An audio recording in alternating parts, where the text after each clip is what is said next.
नमस्कार दोस्तों। क्या आपने कभी सोचा है कि एक अच्छा स्टॉक खरीदने के बावजूद नुकसान क्यों हो जाता है? इसका एक बहुत बड़ा कारण है गलत समय पर एंट्री। जी हाँ, मार्क मिनर्विनी कहते हैं कि सिर्फ अच्छा स्टॉक पहचानना काफी नहीं होता, उसे सही समय पर खरीदना ही असली कला है। यह अध्याय उसी एंट्री पॉइंट की बात करता है जो आपके पूरे ट्रेडिंग गेम को बदल सकता है। अगर आप किसी स्टॉक को तब खरीदते हैं जब वो पहले ही तेजी से ऊपर जा चुका है, तो आप केवल भीड़ का हिस्सा बनते हैं और जल्द ही गिरावट में फंस सकते हैं। आपको वो पल पकड़ना है जब स्टॉक एक मजबूत बेस बनाकर ब्रेकआउट के बिल्कुल करीब होता है, जैसे एक रॉकेट लॉन्च से पहले की स्थिति। सब कुछ स्थिर, केंद्रित और फिर एकदम धमाका। वही एंट्री मोमेंट है जो आपको सबसे कम रिस्क और सबसे ज्यादा रिवॉर्ड दे सकता है। मिनर्विनी के अनुसार ऐसे low risk high reward entry points कुछ खास चार्ट पैटर्न्स में देखने को मिलते हैं, जैसे cup with handle, flat base या उनकी खास तकनीक वॉलेटिलिटी कंट्रैक्शन पैटर्न यानी वीसीपी। इन पैटर्न्स में एक चीज कॉमन होती है, कंसोलिडेशन और फिर अचानक वॉल्यूम के साथ ब्रेकआउट। जब भी स्टॉक इन पैटर्न से बाहर निकलता है और साथ में वॉल्यूम बढ़ता है, आरएस लाइन ऊपर जाती है और मार्केट का ट्रेंड अनुकूल होता है, बस वहीं पर एंट्री करो। लेकिन बिना कॉन्फर्मेशन के नहीं, सिर्फ ब्रेकआउट दिखने से ही नहीं। 3 कन्फर्मेटरी सिग्नल जरूरी है।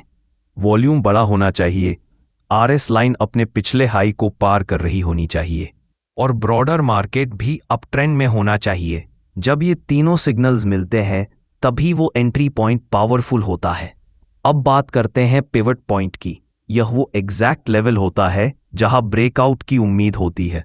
जैसे अगर किसी स्टॉक का रेजिस्टेंस 200 रुपए है और वह उसे तोड़कर 202 होता है, तो 202 ही आपका आइडियल एंट्री पॉइंट है। एंट्री पिवट से बहुत ऊपर नहीं होनी चाहिए, क्योंकि वहां रिस्क बढ़ जाता है, और बहुत पहले भी नहीं लेनी चाहिए, वरना आप प्रीमेच्योरली फंस सकते हैं। मार्क सलाह देते हैं कि एंट्री हमेशा पिवट से 1 से 2% ऊपर हो और स्टॉप लॉस पिवट से 3 से 5% नीचे। इससे आपका लॉस कंट्रोल में रहता है और प्रॉफिट की संभावना खुल जाती है। लेकिन बहुत से लोग क्या करते हैं, एंट्री पॉइंट मिस होने के बाद भी बाय कर लेते हैं, यानी ब्रेकआउट के 5% ऊपर चेस करते हैं, जो गलत है। कुछ लोग बिना स्टॉप लॉस के ट्रेड करते हैं या बेस पूरा बने बिना ही एक्साइटमेंट में खरीद लेते हैं। ये सभी गलतियां हैं जो कैपिटल को नुकसान पहुंचाती है। इसलिए पेशेंस, डिसिप्लिन और सिस्टम पर विश्वास सबसे जरूरी है। चलिए अब एक प्रैक्टिकल उदाहरण लेते हैं। मान लीजिए एक स्टॉक XYZ टेक है जो पिछले 8 हफ्तों से 180 रुपए से 200 रुपए के रेंज में ट्रेड कर रहा था। 9वें हफ्ते में वो 200 रुपए पर स्ट्रॉन्ग वॉल्यूम के साथ ब्रेकआउट करता है, आरएस लाइन ऊपर जाती है और ब्रॉडर मार्केट भी तेजी में है। ऐसे में आप 200 रुपए पर बाय करते हैं, 194 रुपए पर स्टॉप लॉस रखते हैं और 230 रुपए का टारगेट लगाते हैं। यही टेक्स्ट बुक स्टाइल एंट्री है, मिनर्विनी स्टाइल। अब बोनस स्ट्रैटेजी की बात करते हैं। मार्क की खास 3 डेज टाइट रूल। अगर कोई स्टॉक लगातार 3 दिन बहुत ही नैरो रेंज में ट्रेड करता है और चौथे दिन वॉल्यूम के साथ ब्रेकआउट करता है, तो वह हाई प्रोबेबिलिटी एंट्री पॉइंट हो सकता है।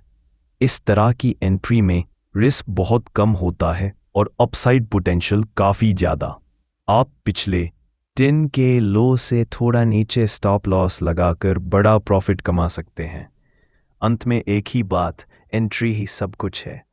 अगर आप सही समय पर सही कीमत पर स्टॉक खरीदते हैं, तो प्रॉफिट आपका इंतजार करता है। लेकिन जल्दबाजी या डर में लिया गया फैसला आपको नुकसान की ओर ले जा सकता है। इसलिए सीखिए, समझिए और डिसिप्लिन के साथ एग्जीक्यूट कीजिए।